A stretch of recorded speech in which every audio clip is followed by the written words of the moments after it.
A la hora de plantear, digamos, esta intervención, quería intentar complementar un poco las ponencias que pensaba o el contenido de las ponencias que me iban a preceder, y sobre todo he pensado en la parte, digamos, trasera de este auditorio, esas personas jóvenes,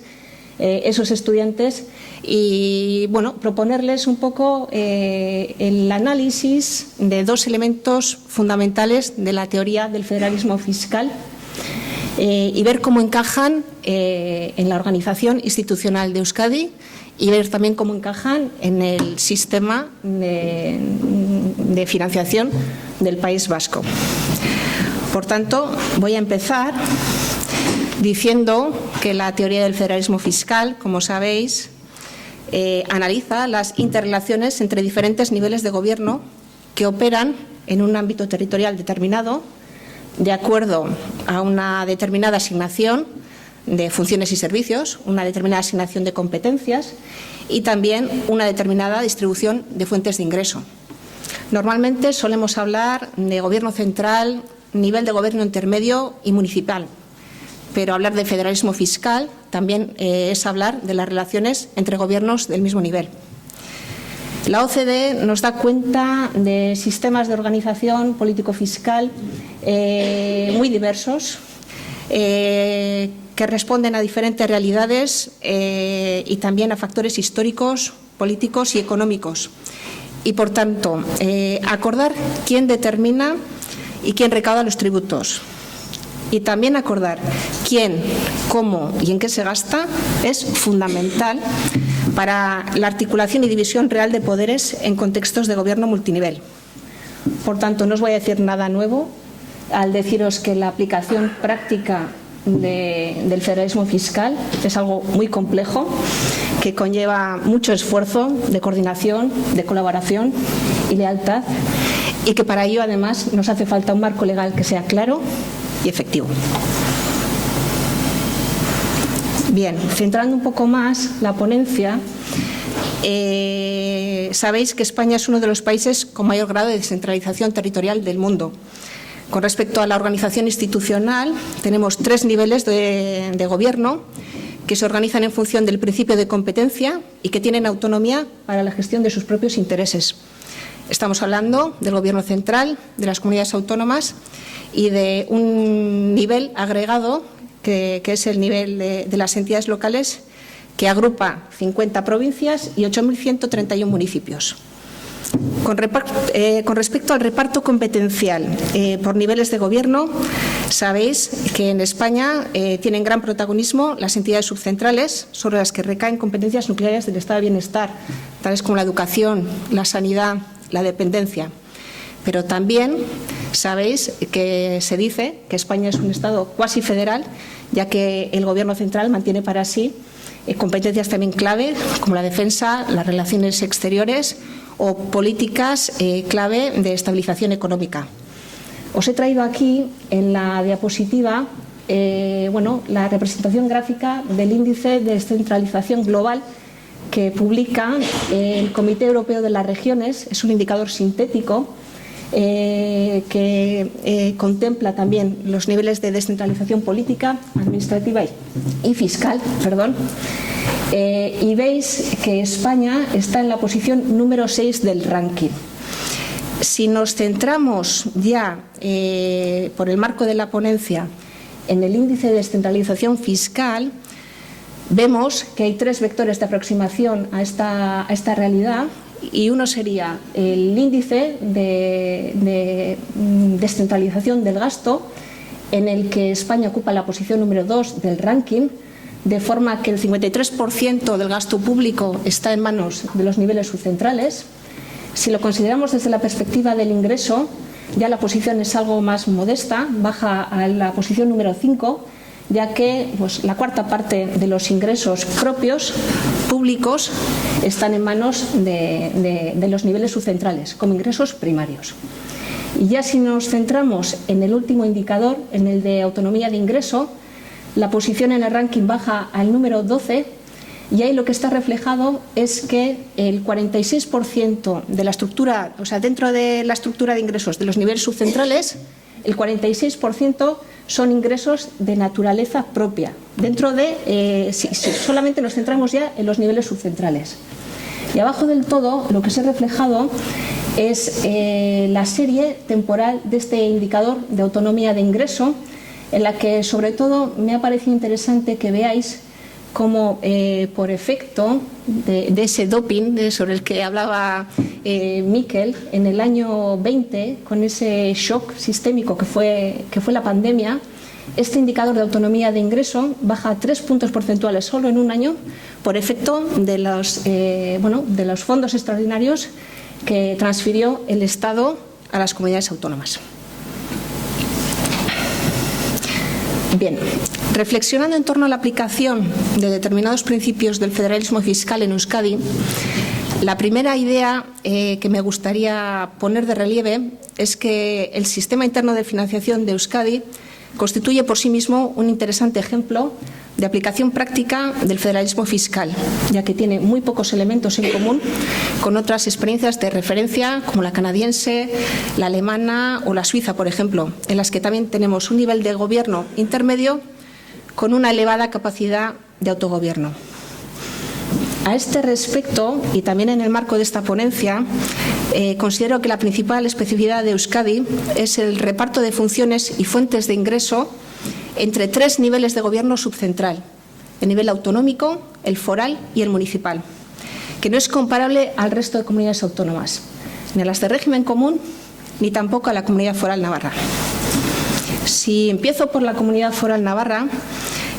con quien compartimos también los derechos históricos amparados por la Constitución, la diferencia es de tipo de organización institucional, ya que al tratarse de una comunidad autónoma uniprovincial, como ha dicho Enrique Lucas, en este caso la diferencia es que las competencias en materia tributaria, en virtud del convenio, residen en el Parlamento Autonómico.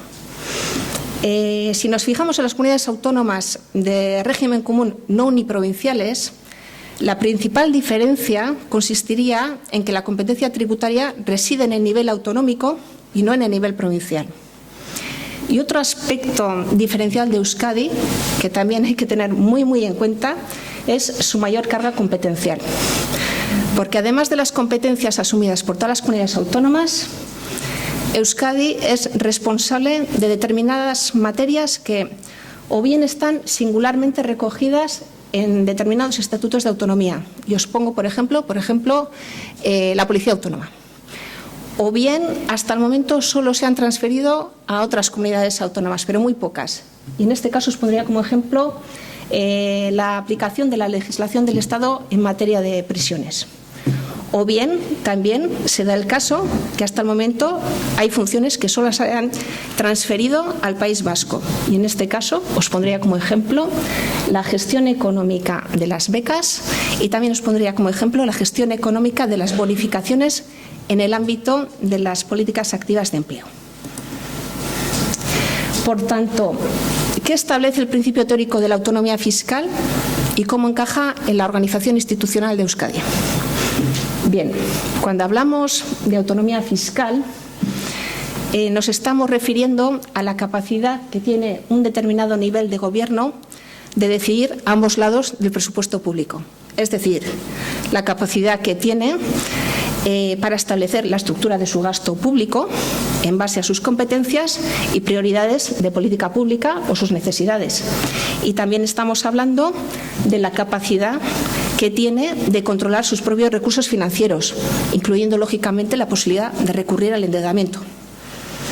Por tanto, el principio de autonomía fiscal establece que las entidades subcentrales tienen derecho a recibir una parte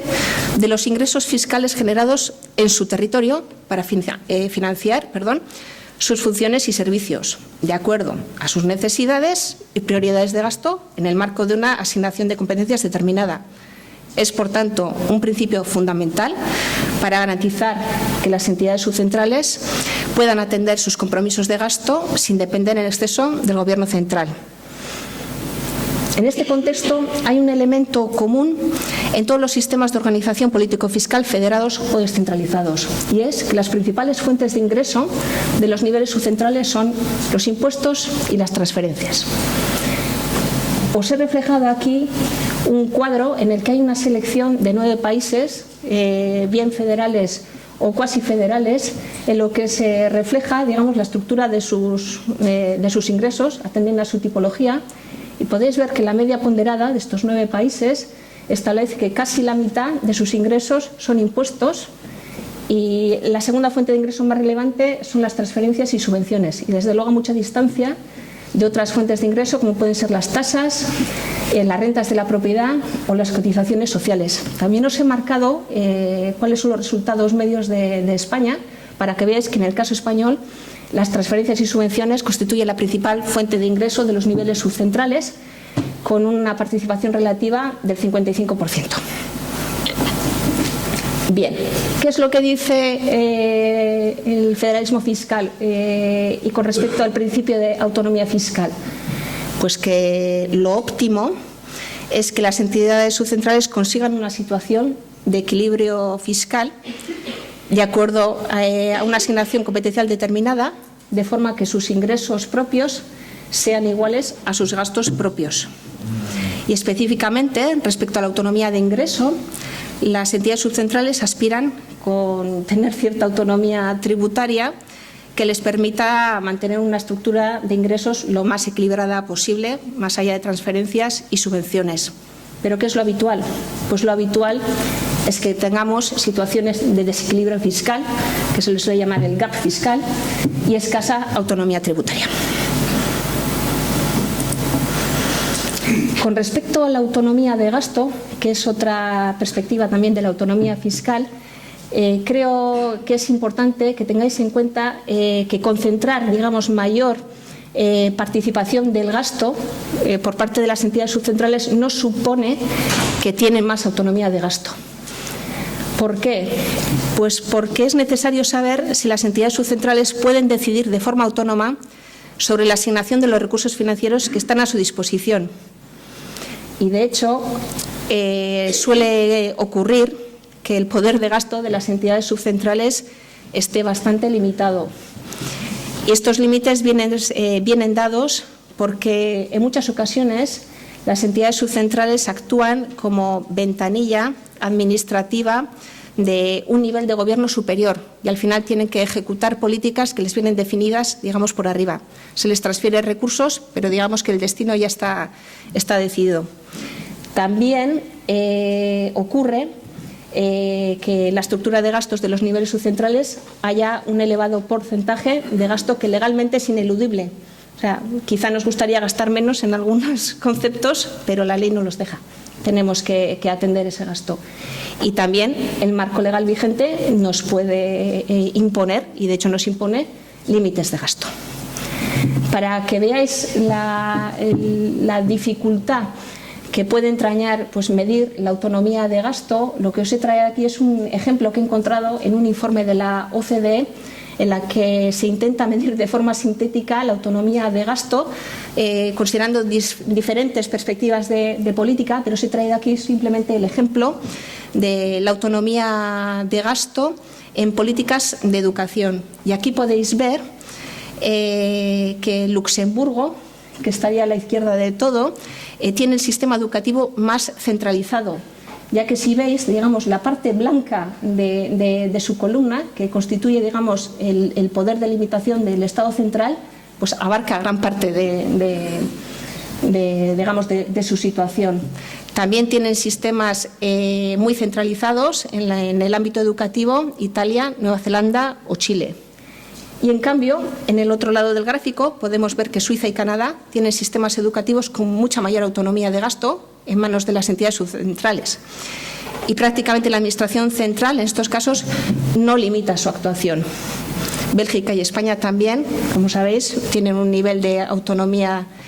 muy elevado en educación.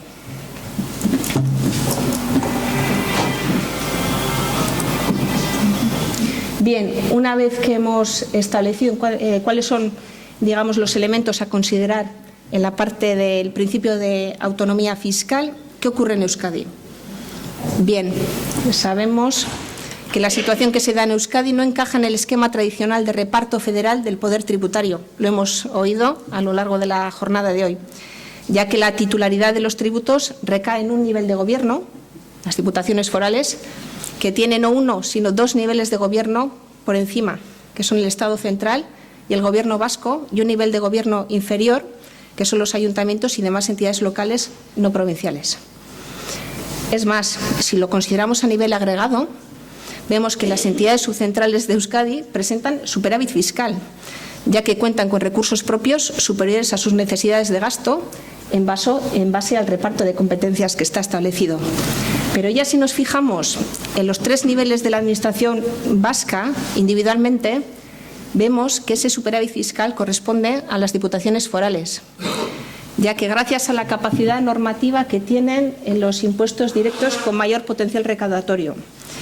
y también a la capacidad que tienen de modular procedimientos de gestión en todos los tributos concertados, determinan la recaudación tributaria consolidada de toda la comunidad autónoma y, por tanto, determinan los recursos del Gobierno vasco en forma de aportaciones y parte de los recursos de los municipios en forma de fondos de financiación municipal. Reflexionemos un poquito más sobre las implicaciones de este superávit fiscal en manos de las diputaciones forales, ya que sabemos que los territorios históricos tienen asignada la competencia de recaudación de la práctica totalidad de los tributos de nuestro espacio fiscal. Pero también es verdad que su competencia normativa no es plena ni completa. Pero aún así, la autonomía fiscal de las diputaciones es indiscutible.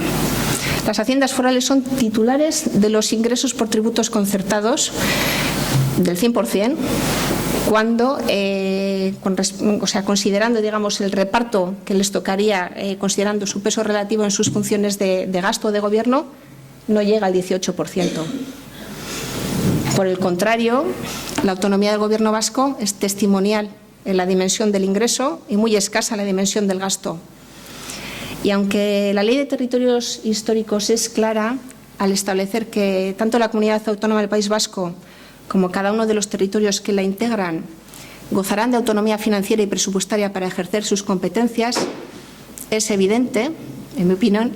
que ante una eventual disminución de la recaudación, las diputaciones forales tienen mucha mayor capacidad de adaptación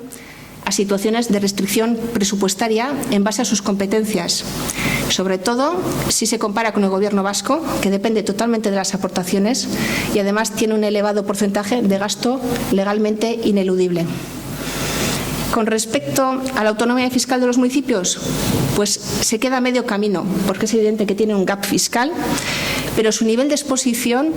no es comparable, en mi opinión, ya que más de la mitad de sus ingresos propios son tributos locales, que están concertados, pero no están sujetos a reparto entre los tres niveles institucionales de la comunidad autónoma. Y, por tanto, en este contexto de asimetría en la asignación de los recursos primarios es donde entra en juego el principio de suficiencia financiera de las administraciones. Así que pasemos a ver qué es lo que dice el principio de suficiencia financiera y cómo se aplicaría en Euskadi. Al analizar si el diseño de un sistema descentralizado garantiza la suficiencia de recursos, hay que tener en cuenta una doble perspectiva. Hay que tener en cuenta, considerando la estructura vertical de poderes, que lo óptimo sería que todos los niveles de gobierno tuviesen un grado de cobertura similar de sus respectivas necesidades de gasto. Y para garantizar esto, sería preciso que la asignación del poder tributario se asemejase, en la medida de lo posible, por lo menos, al reparto de competencias. Pero lo habitual es que existan brechas verticales y escasa autonomía tributaria de las entidades subcentrales. Desde la perspectiva horizontal, lo óptimo sería que todas las unidades de un mismo nivel de gobierno pudieran prestar niveles similares de servicios públicos, siempre que exijan, desde luego a sus contribuyentes, un esfuerzo fiscal similar. Pero lo habitual es que existan brechas horizontales en base a la diferente capacidad recaudatoria o la capacidad económica de los territorios de un mismo nivel. Por tanto, ¿cómo abordamos estas situaciones de insuficiencia, tanto vertical como horizontal? pues existen dos vías básicas para redistribuir los recursos entre distintos niveles de gobierno en contextos de gobierno multinivel, que son compartir ingresos tributarios o, si no, diseñar un buen sistema de transferencias intergubernamentales e interterritoriales de recursos. Y estas transferencias pueden ser condicionadas o incondicionadas. Hay más tipos de clasificación, o sea, más clasificaciones de las transferencias en la teoría del federalismo fiscal, pero creo que la más recurrente y la que creo que es más interesante en el marco de esta ponencia es atender a si esa transferencia, digamos, no tiene un uso definido, y entonces sería, digamos, mucho más compatible con el principio de autonomía fiscal del gobierno receptor que recibe esa transferencia, ya que aumentaría su nivel de ingresos, pero no estaría limitando, digamos, su decisión de gasto. Por el contrario, pues como podéis pensar, pues las transferencias condicionadas son mucho menos frecuentes porque limitan la autonomía de gasto de quien lo recibe. Por tanto, ¿cuál es la aplicación práctica, digamos, de la aplicación del principio de suficiencia financiera en Euskadi? ¿Qué flujos intergubernamentales se identifican entre las instituciones vascas? Bien, el modelo interno de distribución de los recursos procedentes del concierto económico también contempla, digamos, esas dos vías que hemos comentado, compartir, digamos, ingresos tributarios y también transferencias intergubernamentales de distinto tipo. Nosotros lo que tenemos son ajustes recaudatorios y transferencias. Con respecto a los ajustes recaudatorios, que se contabilizan como ingresos tributarios propios de las haciendas, su sentido es que vienen a cubrir desequilibrios entre la recaudación de las haciendas en función de los puntos de conexión del concierto, es decir, esa recaudación efectiva que al principio recaudan, digamos, determinadas haciendas, y la recaudación teóricamente imputable al territorio donde se generan esos hechos imponibles. Y para minimizar esos desequilibrios, la ley del concierto económico y la ley de cupo establece el ajuste con el Estado de determinadas figuras tributarias. Pero también internamente la Ley de Aportaciones o Acuerdos Específicos del Consejo Vasco de Finanzas Públicas establece el ajuste interterritorial de determinados impuestos dentro de Euskadi. Con respecto a las transferencias intergubernamentales, en Euskadi se produce en primer lugar una transferencia que genera mucho interés y mucho debate, que es el pago del cupo al Estado, para contribuir a financiar los gastos en aquellas materias cuya competencia no ha sido asumida. Por su propia definición, el cupo depende del presupuesto del Estado y no de lo que recaudan los territorios históricos, y es, por tanto, un pago al Estado por el gasto no asumido y no una participación del Estado en la recaudación de las haciendas forales. Una vez pagado el cupo, los recursos disponibles se emplean para financiar las competencias de las instituciones vascas, y en este caso podemos diferenciar 4 tipos de transferencias para cubrir las brechas que tenemos en nuestro sistema. Identificamos transferencias verticales de sentido ascendente desde las diputaciones forales hacia el Gobierno vasco en forma de aportaciones. También tenemos transferencias verticales de sentido descendente desde las diputaciones forales hacia los ayuntamientos que tutelan financieramente a través de la participación en los fondos forales de financiación municipal. También tenemos transferencias verticales de sentido descendente desde el Gobierno vasco hacia las diputaciones forales en forma de contribución al Fondo General de Ajuste. Y también, por último, tenemos transferencias horizontales entre las diputaciones, también en concepto de contribución al Fondo General de Ajuste. También, para finalizar, me gustaría decir que la financiación que obtiene cada Gobierno por medio de estas transferencias es de carácter incondicionado, y con excepción de la financiación condicionada, pero muy poco relevante, que obtienen algunas entidades locales alavesas. Para ir acabando, me gustaría referirme a la relación entre disciplina fiscal en contextos de gobierno multinivel y los principios de autonomía fiscal y suficiencia. Porque la forma en que una entidad subcentral puede garantizarse, digamos, esa autonomía fiscal de las que os he estado hablando es procurar que tenga una base financiera sólida y sostenible. Y eso solamente puede conseguirse teniendo la perspectiva o el horizonte de conseguir un equilibrio fiscal a largo plazo e intentar bajar el nivel de deuda y, desde luego, no incurrir en déficits que no hagan falta. Sabéis que en la Unión Europea la estabilidad presupuestaria es un principio fundamental y, además, se aplica a todos los niveles de gobierno. Y los expertos en la materia señalan que actualmente el sistema de disciplina fiscal de la Unión Europea responde a un enfoque centralizador que ha cambiado las relaciones de poder entre autoridades de la Unión Europea y los propios Estados miembros.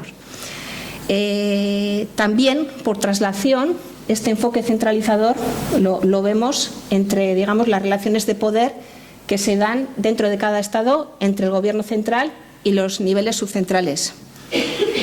Desde la crisis de la gran recesión, los objetivos de déficit y deuda se imponen de arriba abajo, por tanto, y los Estados miembros actuarían a estos efectos como una entidad subcentral. Y la lógica que subyace, digamos, de este enfoque centralizador es que las crisis económicas potencian a los poderes centrales para evitar que el riesgo de quiebra se traslade desde la periferia al conjunto.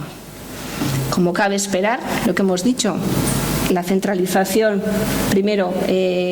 la padecen los Estados miembros, pero también dentro de cada Estado la padecen los niveles subcentrales. Y la centralización en materia de disciplina fiscal también se ha dejado notar aquí, sobre todo con la aprobación en 2012 de la Ley Orgánica de Estabilidad Presupuestaria y Sostenibilidad Financiera, la cual ha reforzado muchísimo el papel del Gobierno central para fijar y controlar el déficit, el gasto, la deuda de las comunidades autónomas y las entidades locales, y también para controlar el diseño y la ejecución de los presupuestos. Pero bueno, tampoco es que la centralización de la decisión o la imposición de los objetivos haya garantizado mejoras en el nivel de cumplimiento individual de las reglas fiscales. Sí que es verdad que la consolidación fiscal ha sido muy elevada, pero no podemos dejar de señalar que ha habido reiterados incumplimientos de las comunidades autónomas, pero tampoco estos incumplimientos se han traducido en sanciones para las comunidades autónomas incumplidoras. Con relación a estos incumplimientos, los expertos señalan dos motivos principales. El primero sería la poca adecuación de los objetivos a las capacidades de ajuste de las administraciones, es decir, que se les planteen objetivos demasiado ambiciosos, y también la falta de incentivos para cumplir las reglas. Porque, claro, si tenemos un marco de sanciones pero no se nos aplican, o si tenemos expectativas de que el Gobierno central venga a nuestro rescate cuando hemos incurrido pues, en déficits o deudas insostenibles, pues sinceramente no podemos esperar que el nivel de cumplimiento de las comunidades autónomas pues vaya mejorando. Bien, a este respecto hay estudios empíricos que han demostrado que las reglas fiscales no son especialmente eficaces en los países descentralizados, y es mucho más importante el grado de autonomía y la corresponsabilidad fiscal de las entidades subcentrales para controlar el gasto y el endeudamiento excesivo. Y, de hecho, dichos estudios señalan que otorgar más autonomía tributaria a las entidades subcentrales promueve por sí misma una mayor disciplina fiscal de los niveles subcentrales. Y precisamente, si analizamos los saldos presupuestarios de las comunidades autónomas en los últimos años, veríamos que esta afirmación, en nuestro caso, pues sí se cumpliría, ya que tanto la Comunidad Foral Navarra como nuestra comunidad han tenido mejores tasas de cumplimiento, incluso con superávits, en comparación con los déficits de muchas comunidades autónomas de régimen común. Pero también es justo señalar que, además de nuestra mayor autonomía tributaria, digamos que refrendaría esa hipótesis de los estudios, no podemos obviar que nuestro mayor rigor o cumplimiento presupuestario está intrínsecamente asociado con el principio de riesgo unilateral, que determina las relaciones financieras ad extra entre Euskadi y el Estado, y con el principio de riesgo compartido, que determina las relaciones financieras internas. Es decir, nos tomamos en serio, somos rigurosos presupuestariamente, y eso al final pues se ve en las tasas de cumplimiento de disciplina fiscal. Para finalizar, quisiera hacer una pequeña reflexión en cuanto al futuro de las reglas fiscales europeas y el encaje que debería buscarse para la singularidad de las instituciones vascas. Sabemos que el proceso de reforma en las reglas fiscales está en un momento crucial. Sabemos que las negociaciones están en su punto más álgido. La crisis de la COVID-19 obligó a activar la cláusula de escape que contempla la normativa europea, suspender temporalmente la exigencia de disciplina fiscal de los Estados miembros. Esta cláusula se ha mantenido activa a lo largo de 4 años, no solo por efectos de la pandemia, también por la guerra de Ucrania. Pero lo que hemos podido aprender con estas crisis sistémicas que hemos tenido, aparte de la gran recesión, es que hay necesidad de reformar el sistema de reglas fiscales de segunda generación, que se les llama, que son aquellos que se fueron aprobando después de la gran recesión, ya que no solo es necesario que empujen a controlar las elevadas cifras de deuda y los continuos situaciones de déficit en las que se incurre, sino también que estas nuevas reglas fiscales sean capaces de compatibilizar, digamos, las inversiones necesarias que van a tener las administraciones para poder afrontar las transiciones digital, las transiciones energéticas, el cambio climático, el reto demográfico y demás. Por tanto, en un escenario de redefinición de reglas a nivel europeo, no parece tener mucho sentido, por lo menos en mi opinión, que el Ministerio de Hacienda y Función Pública no se replantee el modelo de reparto interno, que siga apostando por la imposición y el reparto simétrico de objetivos de estabilidad y deuda y que no atienda, entre otros factores, a la realidad económica, el nivel de competencias de las comunidades autónomas, su nivel de endeudamiento o su necesidad de infraestructuras, que de hecho son elementos que antes de la aprobación de la Ley Orgánica de Estabilidad Presupuestaria pues se contemplaban en esos acuerdos bilaterales que adoptaba el Gobierno central con cada una de las comunidades autónomas. Porque lo importante es buscar un equilibrio entre la unidad de acción en materia de responsabilidad fiscal y la autonomía, atendiendo en la medida de lo posible a la realidad de las entidades subcentrales. Y con ello conseguiríamos que las probabilidades de éxito aumentasen significativamente si las decisiones en materia de disciplina fiscal se adoptasen de forma consensuada. Hasta ahora no tenemos mucha información de por dónde van a ir, digamos, las nuevas reglas fiscales. Sabemos que hay como 2 grandes bloques de países que defienden unas y otras posturas, pero en el documento, digamos, que ha servido para el debate entre los países miembros, puesto encima de la mesa por la Comisión, se alude a la posibilidad de que el nuevo marco fiscal pueda atender a las realidades o las necesidades específicas de cada Estado miembro. Si eso fuera así, es decir, que se plantease una posible adaptación de las reglas a cada Estado miembro, en mi opinión, supondría una ventana de oportunidad de cara a un mejor encaje de la disciplina fiscal con nuestro sistema de financiación. ¿Y por qué digo esto? Pues porque es verdad que Euskadi y la Comunidad Foral Navarra hay un hecho diferencial reconocido, ya que los objetivos de estabilidad se acuerdan de forma bilateral. En mi opinión, no podemos negar que, de facto, la diferenciación con respecto al resto de comunidades autónomas solo ha funcionado una vez, en marzo de 2020, a la hora de acordar objetivos más restrictivos para nosotros, o bien se han logrado en un contexto de aplicación de la cláusula de escape. Es cierto que tenemos un mejor posicionamiento del que teníamos en marzo de 2020. Es cierto que el conseguir que haya objetivos específicos para las diputaciones forales es un logro y tenemos que celebrarlo. Pero también es cierto que el Gobierno central, el Ministerio de Hacienda, siempre matiza cuando tiene la ocasión de decir que no son objetivos de estabilidad ordinarios, sino tasas de referencia para conformar, digamos, los propios presupuestos de las administraciones. Por tanto, debemos estar alerta porque pudiera ser que a partir del año que viene el Estado quiera revertir esta singularidad a la hora de establecer las reglas fiscales y que sea necesario volver a defenderla. Y de cara a esa negociación, creo que será una buena estrategia identificar aquellos elementos adaptativos del nuevo marco europeo que mejor sirvan a nuestro propio propósito para seguir defendiendo la singularidad de nuestro sistema. Y creo que me acomodo al tiempo y esto es todo. Eskerrik asko.